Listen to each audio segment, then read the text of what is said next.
Well, good morning, and thank you for coming out this morning. My name is David Perdue. I'm the relatively new U.S. Ambassador to the People's Republic of China. I'm honored to be here today with some really pioneers from the United States House of Representatives. As a matter of fact, this delegation you see here is the first U.S. congressional delegation from the U.S. House since 2019. On Sunday, we met with Premier Lee. Yesterday, we met with Minister Dong Jun. And we've also met with Minister He Feng. We've had great dialogues, and we look forward to more in the rest of this week. With us today, we have Representative Adam Smith, who is the ranking member from the House of Representatives Armed Services Committee. He's from the great state of Washington, and he's got 28 years in Congress. So this is he's been here many times, and he's been a great leader of this delegation this week. Also from the great state of Washington, we have Michael Baumgartner, who is also on the Foreign Relations Committee in the House of Representatives. And then we have Ro Khanna from the great state of California, also on the Armed Services Committee, and then Chrissy Houlihan from the great state of Pennsylvania, also on the Armed Services Committee. Our purpose this week is to open the dialogue between the great country of China and the great country of the United States. One of the problems we've had is after COVID, we have not had a lot of interaction. And so this week is a great opportunity for us to open those doors and channels of communication. We had a great breakfast this morning with the prior ambassador, Sui Tiankai, and just a tremendous conversation this morning. So with that, I'm going to introduce Congressman Adam Smith to make a couple comments, and we'll take a few questions. Thank you. Thank you very much, Mr. Ambassador. I really appreciate that. And I want to start by a couple of thank yous to Ambassador Perdue and to his team at the United States Embassy. This is an incredibly talented group of people that are representing the United States well, and their interactions with the Chinese government and the Chinese people, I think, are crucial to what the ambassador referenced about the need to improve dialogue and improve understanding between our two countries.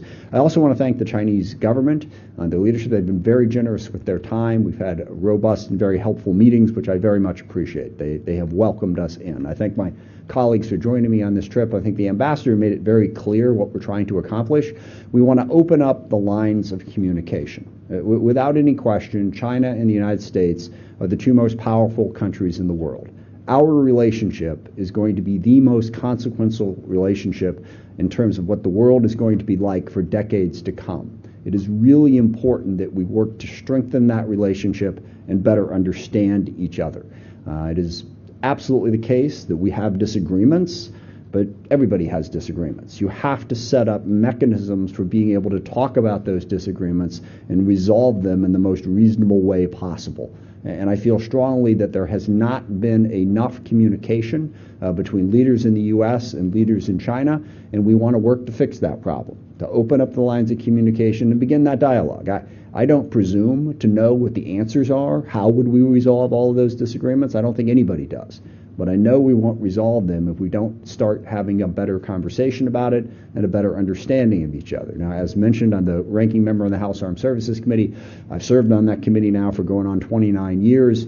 And the military-to-military relationship between China and the U.S. is of particular concern. China is the most rapidly growing military and the most rapidly growing nuclear power in the world. The U.S. has the biggest military in the world and the biggest nuclear arsenal. It is dangerous for us not to be having regular communications about our capabilities and intentions so we understand each other and so that miscalculations and misunderstandings don't lead to larger problems. So that's our purpose. We want to open up a dialogue, begin the process of getting our two countries to better understand each other, better get along, and then hopefully work together to help solve some of the problems that the world faces. We still have, massive issues of poverty and hunger across the world, terrorism, instability in a bunch of places in the world, protecting the environment to make sure that we can preserve this planet.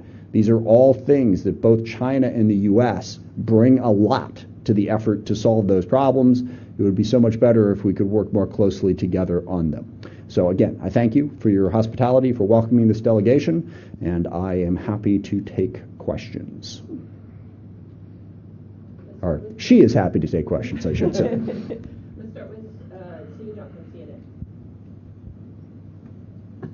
CNN. Thank you, Stephen John with CNN. So, Congressman Smith, I think I read in your remarks and statements, you raised quite a few issues that are U.S. priorities with the Chinese, including fentanyl and rare earths. But I don't know if you noticed, in their readout about the phone call between the two presidents last Friday, they did not mention fentanyl. They did not mention rare earth. So that seems to indicate quite a different list of priorities. So my questions to you is how much do you think a visit like yours and your conversations could move the needle on those issues, especially when it comes to fentanyl and rare earths? And what are some of their main concerns or barriers for such cooperation as they have mentioned to you? And related to this, there is some analysts saying the Chinese have increasingly feel they hold the upper hand in dealing with the U.S. and all those issues. Did you get a sense of that? And how much of that do you think is them taking advantage of a polarized political environment in the U.S.? Thank you. That's a lot of questions in there.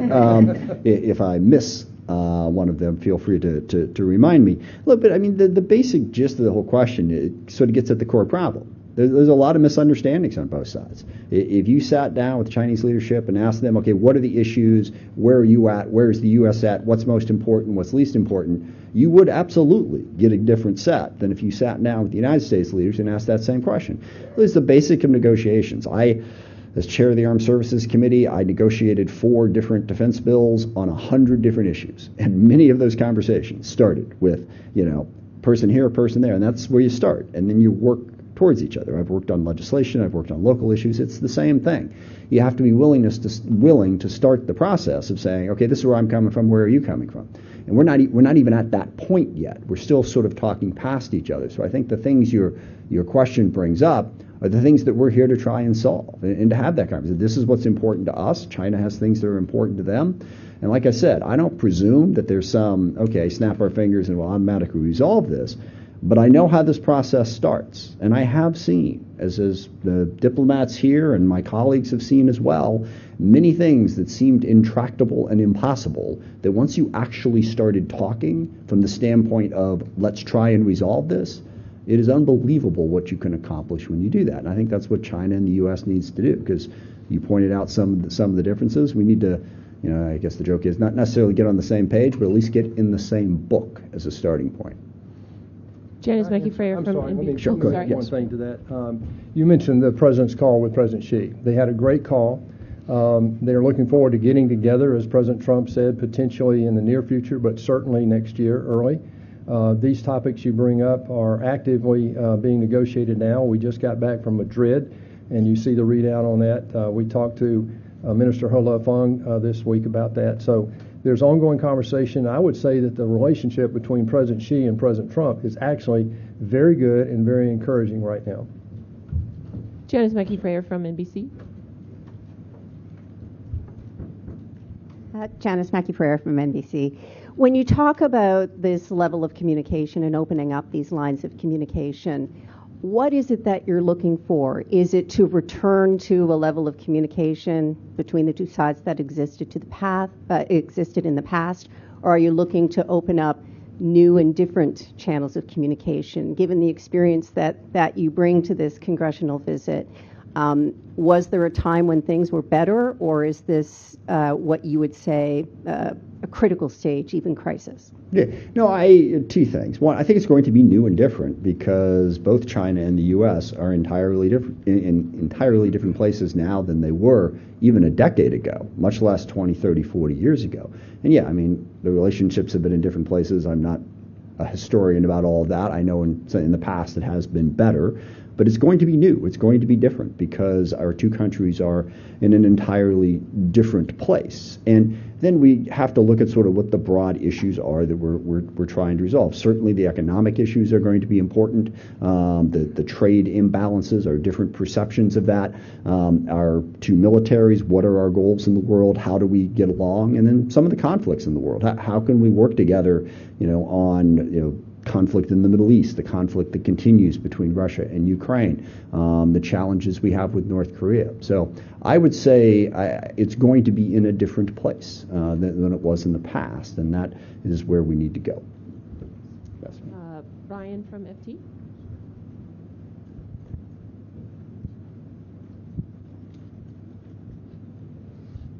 Hi, from the FT. Thanks for taking the time to talk to us. On the TikTok deal, has it become clear if ByteDance will continue to have any role in maintaining or updating the new TikTok US algorithm? And what would be your view if ByteDance does continue to be involved in any way? Yeah. It has not become clear to me. I can't speak for others. Others who are bigger experts on that and where it's at. My understanding is I don't think that has been 100% resolved.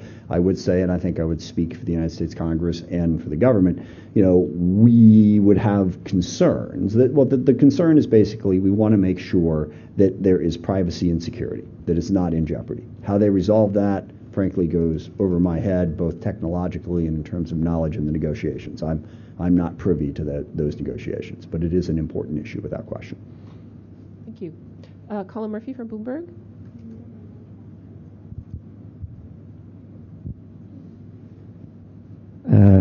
Thank you. Just to follow up on that, in terms of the TikTok deal, the White House is saying that it's a done deal. In your interactions with the Chinese counterparts, did you have the same impression that the Chinese also understand this is a done deal? What are the next steps for finalizing this deal, both in the U.S. and in China, in your view? And just to add on the rare earths, did you get any sort of assurances from the Chinese side that the process is going smoothly or will continue to go smoothly? I ask because as recently as last week, we had European companies saying that they are still facing challenges in securing supply of rare earths from the Chinese side. Thank you. On that last question, I don't think we resolved the rare earth question. I think that still needs to be worked on, without question. I think there are still challenges. I would not personally characterize how the Chinese officials felt about the TikTok deal. I would leave that to them. We discussed it, but not in great detail. We discussed it more along the lines of this needs to be resolved. So I can't give you any insights as to how the Chinese officials view it. I think we have time for two more questions. Let's start with Lori from Reuters. Given that there have been Coming at you from the other side.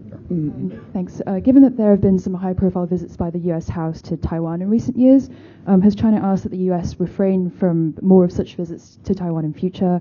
And if so, what was your approach to China's requests? And could you give more details on what you discussed regards Taiwan militarily as well? Yeah, they didn't ask us about that. That issue did not come up. And last question, Yoko from Wall Street Journal. Hi, Yoko Kubota with the Wall Street Journal. Wanted to ask if you could elaborate some more on the military-related discussions. Beijing has been quite assertive when it comes to showing off its military power these days. The parade was a good example. What messages did you get from the Chinese side? I spoke with the defense minister. And just one more question. We have two lawmakers representing the state of Washington. I was wondering if Boeing aircraft came up in the discussions during your meetings as well. Thank you. Yeah, on the Boeing question, I don't remember specifically. I know it came up as a discussion. It's been a while since Boeing airplanes have been sold here in China. We'd like to get that deal done. And I think that's all across the United States, not just those of us from the state of Washington. It's good company, good product. Hope to get back to them selling airplanes to China. And sorry, remind me what the first question was again. Oh, yeah, defense. Yeah, I mean, it's basically, China, I think their perspective is the same perspective that most countries have, which is they want their military to be strong enough to defend their interests, which, is logical and makes perfect sense. What I think we want to get to the point is where China understands that now they are such a large military, they need to have more conversations with the other large militaries in the world for basic deconfliction. I mean, we've seen this. With our ships, our planes, their ships, their planes coming entirely too close to one another. We need to have a better conversation about deconflicting those things. And also, capabilities. There's such a rapid change in technology in terms of what AI and drone warfare and cyber and space. It is moving so rapidly and the innovation is happening so quickly. The risk of a misunderstanding of capabilities on one side or the other is great. And I think there needs to be communication about that. You can just take nuclear weapons as an example. At the height of the Cold War, we had regular conversations, regular treaties with the Soviet Union. I think that was very, very important. One of the things we really want to encourage the Chinese, their position still is, you're so much more powerful than we are. There's no point in talking about it at this point. Yeah, I think when you're getting up into the hundreds, close to 1,000 on nuclear weapons, it's time to start having a conversation about it to make sure that we understand each other and we don't stumble to any sort of conflict. So I hope we can ramp up that dialogue so that level of understanding can lead to cooperation. And I just want to close sort of where I started. I think where we want to get is we want to get to the place where China and the U.S. are working together to make the world a better place. Yes, there will be competition, but as two great powers that really don't have a fundamental, intractable conflict, we ought to be able to work together on some of these problems that are in both of our countries' interests, but also in the interests of the world. Thank you, everybody. That's what we have time for today. Let me add one thing on the Boeing issue, if I might, Yoko.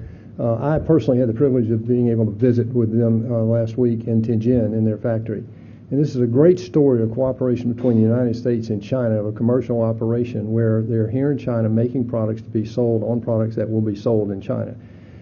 This is a huge order, and it's very important to the president. It's very important to Boeing. I think it's very important to China. And I think that we're in the last days of that, or weeks of that negotiation, and we're hopeful that that will turn out to be the case. Let me just say one more thing. I want to be sure to tell you guys how grateful we are for the audiences that we've had this week. Premier Lee was very gracious with his time. Minister Dong Jun was as well. And then we had an active and ongoing trade conversation with Minister He Feng yesterday. So these are productive conversations, but I also want to commend these members of the House of Representatives. This is not an easy thing for them to do. They will take some political hits potentially back home. But I can tell you that from our conversations, they're not soft on China. They're not hard on China. They want peace and stability, which is what China is asking for and what we're asking for. So I commend them on this trip and commit that there will be many more of these trips to come. Thank you, guys. Thank you.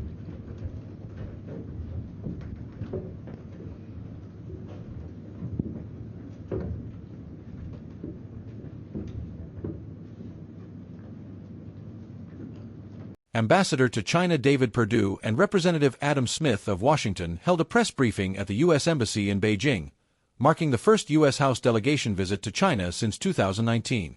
Perdue, joined by Smith, Michael Bumgardner, Ro Khanna, and Chrissy Houlihan, described the trip as a step toward reopening lines of communication that had largely stalled after the COVID-19 pandemic. The group had already met with Premier Lee, Defense Minister Dong Jun, and Trade Minister He Dong, as well as former Chinese Ambassador Cui Tiankai.